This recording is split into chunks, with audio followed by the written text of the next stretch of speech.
PT IT3 terdapat 3 modul. Modul pertama, perancangan operasi dan stasiun kerja. Modul kedua, perancangan organisasi dan manajemen perusahaan. Modul ketiga, pengendalian kualitas dan biaya. Modul 1, perancangan operasi dan stasiun kerja. Keseimbangan lintasan pada stasiun kerja merupakan hal yang harus diperhatikan dalam persaingan di dunia industri. Kesalahan dalam mengatur keseimbangan lintasan akan mengakibatkan terganggunya proses produksi hingga menumpukan bahan baku. Lintasan produksi yang seimbang dapat menekan biaya produksi, mengurangi waktu menganggur idle time, dan dapat menghasilkan output yang diharapkan untuk perusahaan. Maka perusahaan mencoba untuk menentukan keseimbangan lintasan produksi agar dapat berguna untuk meminimalisir waktu menganggur idle time, delay time, waiting time, dan agar letak stasiun kerja menjadi lebih teratur. Dalam pembentukan stasiun kerja menggunakan line balancing, di sini menggunakan 3 metode, yaitu metode Region Approach, RA, dengan hasil EL sebesar 91%, BD sebesar 9,4%, dan SI sebesar 2,54%. Metode Large Candidate Rule, LCR, dengan hasil EL sebesar 91%, BD sebesar 9,4%, dan SI sebesar 2,64. Dan metode Rankine Positional Weight RPW dengan hasil EL sebesar 91%, BD sebesar 9,4%, dan SI sebesar 2,25. Metode LCR harus melakukan perangkingan pada waktu operasi, sedangkan untuk metode RPW harus melakukan pembobotan terhadap waktu operasi. Metode yang dipilih adalah dengan memiliki nilai efisiensi lintasan terbesar dan nilai smoothing index terkecil. Di sini didapatkan metode line balancing pada metode Large Candidate Rule (LCR) dengan nilai EL sebanyak 91%, serta nilai SI sebanyak 2,664. Modul kedua, perancangan organisasi dan manajemen perusahaan. PT Sanasita Jaya merupakan perusahaan furnitur yang baru berdiri dan berusaha untuk mengembangkan pangsa pasar. Akan tetapi, untuk dapat bersaing dalam mencapai tujuan tersebut, PT Sanasita Jaya memerlukan perancangan perusahaan yang meliputi visi, misi, tujuan, value, and belief, serta perancangan organisasi yang baik dan terstruktur dalam menghadapi persaingan. Berikut adalah profil dan logo perusahaan. Visi perusahaan yaitu menjadi penghasil produk furnitur berkualitas serta mampu menguasai pangsa pasar domestik dalam bidang tersebut. Misi perusahaan memberikan kontribusi dalam mengembangkan masyarakat serta berkontribusi pada perekonomian negara, membuat produk yang unggul melalui penjaminan kualitas serta meningkatkan sumber daya karyawan, menempatkan manajemen dan proses produksi yang efisien, memperkuat relasi dan organisasi agar dapat menjadi perusahaan yang maju dan terpercaya. Proses bisnis pada perusahaan. Dan ini adalah struktur organisasi perusahaan. Keputusan Gubernur Jawa Tengah nomor 560/58 tahun 2019 tentang upah minimum kerja pada 35 kota di Provinsi Jawa Tengah dengan disebutkan bahwa UMK Kabupaten Kudus tahun 2020 sebesar Rp2.218.451.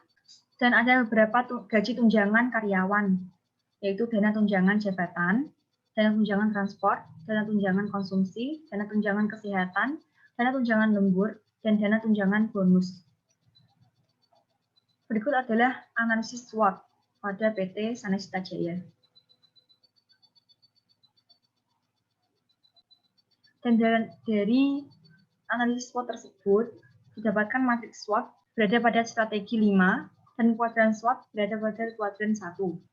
Analisa pesaing, strategi pesaing yang dilakukan oleh PT Sanasita Jaya adalah konsumen dapat mendesain produk yang diinginkan sendiri, produk yang selalu dikembangkan sesuai dengan kemajuan teknologi yang ada, selalu menggunakan bahan baku berkualitas dan pemasaran yang menggait media sosial serta media cetak sehingga dapat meningkatkan penjualan produk. Modul ketiga, pengendalian kualitas dan perencanaan kualitas. PT Sanasita Jaya sering mendapatkan kritikan dari konsumen. Kritikan tersebut mengharuskan perusahaan melakukan pengendalian kualitas untuk dapat terus menjamin kepuasan konsumen. Pengendalian kualitas dilakukan dengan melakukan analisis acceptance sampling dan analisis diagram fishbone, dan 5W. Untuk mengetahui penyebab kecacatan produk serta melakukan analisis biaya pengendalian kualitas untuk dijadikan pedoman biaya perusahaan. Pengendalian kualitas dilakukan dengan melakukan analisis peta kendali P-chart. Dengan hasil dari peta kendali tersebut melewati batas yang artinya terjadi masalah, maka selanjutnya dilakukan analisis fishbone diagram dan dianalisis 5Y. Dan ditemukan penyebab permasalahan part cacat pada faktor manusia, yaitu kurang teliti dan kelelahan karena transfer bahan baku yang berlebih. Pada faktor metode adalah kesulitan dalam menggunakan mesin dan pengecatan kurang rata.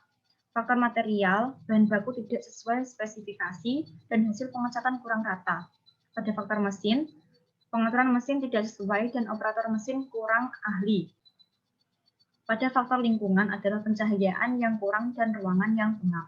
Analisis dilakukan untuk mengetahui penyebab dari permasalahan berupa produk cacat dan untuk mengatasi produk cacat tersebut. Analisis biaya kualitas pada meja komputer dimulai dari perhitungan perencanaan biaya kualitas dengan hasil biaya konsumsi sebanyak Rp2.688.000 per tahun dan biaya sewa sebesar Rp611.096.000 per tahun. Perhitungan biaya pelatihan operator pada timbangan diperoleh sebesar Rp10.600.000 per tahun. Pada mesin uji kekerasan logam diperoleh sebesar Rp15.900.000 per tahun. Pada mesin uji tekan diperoleh sebesar Rp10.600.000 per tahun. Berikutnya, biaya penilaian adalah perhitungan biaya peralatan dan diperoleh hasil pada timbangan sebesar Rp2.600.000 per tahun. Pada mesin uji kekerasan logam sebesar Rp94.770.000 per tahun. Pada mesin uji tekan sebesar Rp84 juta per tahun. Perhitungan biaya kalibrasi diperoleh hasil pada timbangan sebesar Rp1.200.000 per tahun. Pada alat uji kekerasan logam diperoleh Rp5.250.000 per tahun.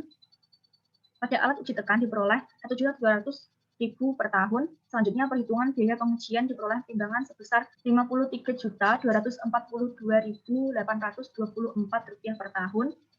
Uji kekerasan logam sebesar Rp79.864.236 per tahun. Uji tekan sebesar Rp53.242.824 per tahun.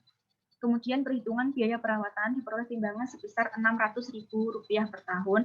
Uji kekerasan logam sebesar Rp960.000 per tahun. Uji tekan sebesar Rp10.800.000 per tahun. Biaya kegagalan internal pada perhitungan downgrading cost sebesar Rp15.218.112.000 per tahun dan biaya rework sebesar Rp454.662.000 per tahun. Selanjutnya adalah PTIT 4. PTIT 4 ini membahas 3 modul, yaitu modul 1 perancangan tata letak fasilitas, modul 2 analisis finansial keuangan, dan modul 3 yaitu enterprise resource planning. Pada modul 1 perancangan tata letak fasilitas, dilakukannya perancangan tata letak fasilitas ini adalah didasarkan pada permasalahan yang sering muncul, yaitu permintaan konsumen terhadap meja komputer yang meningkat tetapi tidak diimbangi dengan kecepatan produksi, yang dikarenakan lamanya perpindahan material dari satu stasiun ke stasiun kerja selanjutnya, yang mengakibatkan proses produksi terhambat. Maka dilakukan perancangan tata letak fasilitas yang sesuai dengan kebutuhan perusahaan dan dihasilkan layout lantai produksi yang lebih baik dan dapat diterapkan pada perusahaan. Berikut adalah layout stasiun kerja pada PT Sanasta Jaya. Pada modul 2, dilakukan perencanaan keuangan perusahaan. Perencanaan keuangan didasarkan karena perusahaan belum memiliki dana darurat yang dapat digunakan untuk menyelesaikan permasalahan yang tidak diinginkan secara tiba-tiba. Maka perusahaan melakukan perencanaan keuangan yang dapat digunakan pada kebutuhan mendesak suatu saat nanti. Modul 3 yaitu Enterprise Resource Planning. Dilakukannya perancangan Enterprise Resource Planning ini adalah untuk memberikan kemudahan kepada perusahaan dan konsumen dalam melakukan penjualan dan pembelian produk meja komputer. Dengan merancang sistem informasi yang terintegrasi dengan perusahaan yang dibantu dengan software Odoo, sehingga konsumen dapat melakukan pembelian dimanapun dan kapanpun. Demikian presentasi dari saya. Kurang lebihnya mohon maaf. Wassalamualaikum warahmatullahi wabarakatuh.